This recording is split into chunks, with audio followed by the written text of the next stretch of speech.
ನಾನು ಸಾಮಾನ್ಯ ಕುಟುಂಬದ ಮಹಿಳೆ. 5ನೇ ತರಗತಿಯವರೆಗೆ ಮಾತ್ರ ಓದಿದ್ದೆ. ಮನೆಯ ಆರ್ಥಿಕ ಪರಿಸ್ಥಿತಿ ತುಂಬ ಕಷ್ಟವಾಗಿತ್ತು. ನಾನು ಬಟ್ಟೆ ಅಂಗಡಿಯಲ್ಲಿ ಕೆಲಸ ಮಾಡುತ್ತಿದ್ದೆ. ನನ್ನ ಗಂಡ ಕೂಡ ಕೂಲಿ ಕೆಲಸ ಮಾಡುತ್ತಿದ್ದರು. ಇಬ್ಬರು ಎಷ್ಟೇ ದುಡಿದರೂ ಮನೆಯ ಖರ್ಚು, ಮಗನ ಓದು ಮತ್ತು ಜೀವನ ಸಾಗಿಸುವುದು ತುಂಬ ಕಷ್ಟವಾಗುತ್ತಿತ್ತು. ನನ್ನ ಮಗ 10ನೇ ತರಗತಿಯಲ್ಲಿ ಓದುತ್ತಿದ್ದ.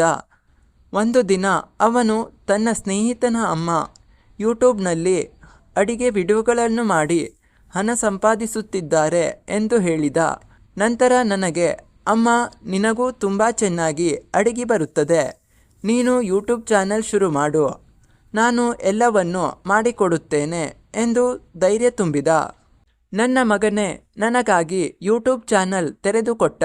ಮೊದಲ ದಿನದಿಂದಲೇ ನಾನು ದೊಡ್ಡ ಕನಸುಗಳಿಗಿಂತ ನನಗೆ ಗೊತ್ತಿರುವ ಅಡುಗೆಗಳನ್ನು ಪ್ರಾಮಾಣಿಕವಾಗಿ ಜನರಿಗೆ ಕಲಿಸಬೇಕು ಎಂದು ನಿರ್ಧರಿಸಿದೆ. ಬೆಳಿಗ್ಗೆ ಬಟ್ಟೆ ಅಂಗಡಿಗೆ ಹೋಗಿ ಸಂಜೆ ಮನೆಗೆ ಬಂದ ನಂತರ ವಿಶ್ರಾಂತಿ ತೆಗೆದುಕೊಳ್ಳದೆ ಅಡಿಗೆ ಮಾಡಿ ಅದರ ವಿಡಿಯೋಗಳನ್ನು ಚಿತ್ರೀಕರಿಸಿ ಅಪ್ಲೋಡ್ ಮಾಡುತ್ತಿದ್ದೆ. ಕೆಲವೊಮ್ಮೆ ರಾತ್ರಿ ತಡವಾಗುತ್ತಿತ್ತು. ಆದರೂ ಒಂದು ದಿನ ನನ್ನ ಪರಿಶ್ರಮಕ್ಕೆ ಫಲ ಸಿಗುತ್ತದೆ ಎಂಬ ನಂಬಿಕೆ ಮಾತ್ರ ಎಂದಿಗೂ ಕಳೆದುಕೊಳ್ಳಲಿಲ್ಲ.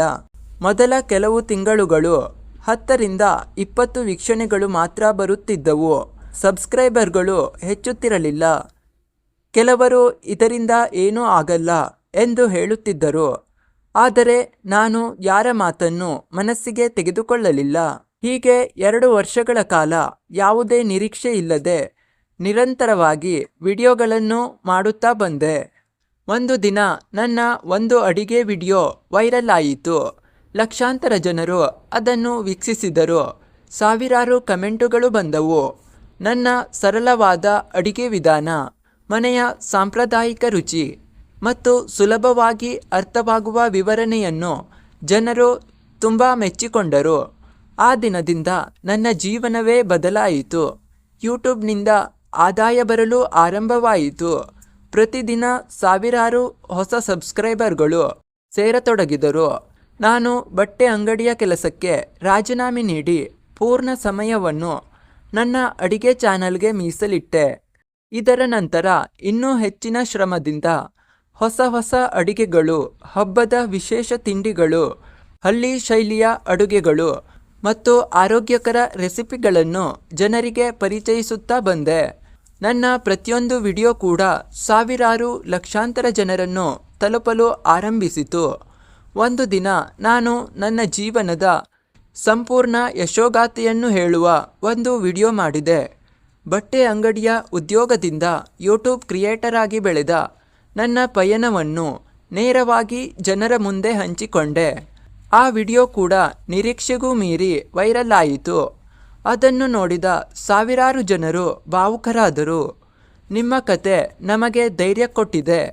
ನಿಮ್ಮನ್ನು ನೋಡಿ ನಾವು ಕೂಡ ನಮ್ಮ ಕನಸುಗಳನ್ನು ಆರಂಭಿಸಿದ್ದೇವೆ ಎಂಬ ಸಾವಿರಾರು ಸಂದೇಶಗಳು ಬರತೊಡಗಿದವು.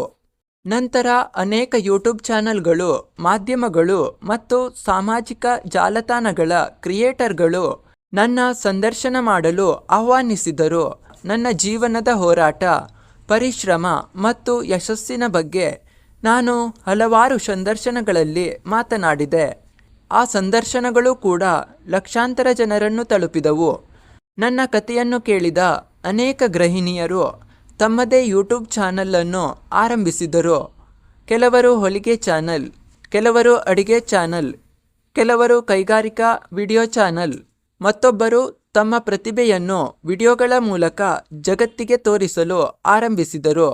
ಅವರಲ್ಲಿ ಹಲವರು ನಂತರ ನನಗೆ ಕರೆ ಮಾಡಿ, ಅಕ್ಕ, ನಿಮ್ಮ ಕತೆ ಕೇಳಿ ನಾವು ಆರಂಭಿಸಿದ್ದೇವೆ, ಈಗ ನಾವು ಹಣ ಸಂಪಾದಿಸುತ್ತಿದ್ದೇವೆ ಎಂದು ಹೇಳಿದಾಗ ನನ್ನ ಕಣ್ಣಲ್ಲಿ ಸಂತೋಷದ ಕಣ್ಣೀರು ತುಂಬುತ್ತಿತ್ತು.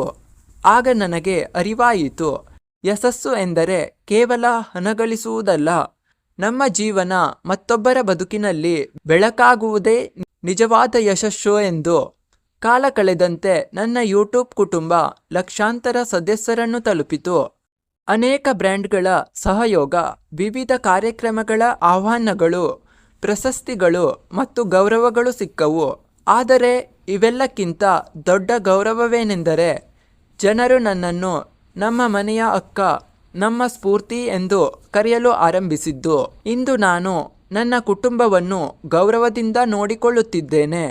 ನನ್ನ ಮಗನ ಉನ್ನತ ಶಿಕ್ಷಣಕ್ಕೆ ಬೆಂಬಲ ನೀಡಿದ್ದೇನೆ. ನನ್ನ ಗಂಡ ಕೂಡ ನನ್ನ ಯಶಸ್ಸಿಗೆ ಹೆಮ್ಮೆಯಿಂದ ನಿಂತಿದ್ದಾರೆ. ಒಮ್ಮೆ ಜೀವನ ನಡೆಸಲು ಸಂಬಳ ಸಾಕಾಗುತ್ತಿರಲಿಲ್ಲ. ಇಂದು ನನ್ನ ಪರಿಶ್ರಮದಿಂದ ಹಲವರಿಗೆ ಉದ್ಯೋಗ ನೀಡುವ ಮಟ್ಟಿಗೆ ಬೆಳೆದಿದ್ದೇನೆ. ಆದರೆ ಇಂದಿಗೂ ನಾನು ಮರೆತಿಲ್ಲ, ನನ್ನ ಪಯಣ ಆರಂಭವಾದದ್ದು ಒಂದು ಸಣ್ಣ ಅಡಿಗೆ ಮನೆಯಿಂದ ಮತ್ತು ನನ್ನ ಮಗನ ಒಂದು ಮಾತಿನಿಂದ ಎಂದು.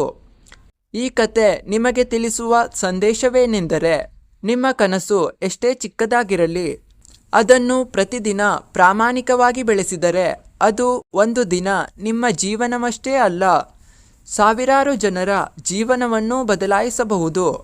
ತಾಳ್ಮೆ, ಪರಿಶ್ರಮ ಮತ್ತು ಆತ್ಮವಿಶ್ವಾಸ ಇದ್ದರೆ ಸಾಮಾನ್ಯ ವ್ಯಕ್ತಿಯು ಅಸಾಮಾನ್ಯ ಯಶಸ್ಸು ಸಾಧಿಸಬಹುದು. ಸ್ನೇಹಿತರೆ, ನಿಮ್ಮ ಯಶಸ್ಸಿನ ಪಯಣ ಇಂದೇ ಆರಂಭವಾಗಲಿ ಎನ್ನುವುದು ನಮ್ಮ ಆಶಯ. ಸ್ನೇಹಿತರೆ, ಈ ಕತೆ ನಿಮಗೆ ಇಷ್ಟವಾಗಿದ್ದರೆ ಲೈಕ್ ಮಾಡಿ, ಶೇರ್ ಮಾಡಿ. ಇನ್ನಷ್ಟು ಮನಮುಟ್ಟುವ ಕತೆಗಳಿಗಾಗಿ ಸಬ್ಸ್ಕ್ರೈಬ್ ಮಾಡೋದನ್ನು ಮರೆಯಬೇಡಿ. ಧನ್ಯವಾದಗಳು.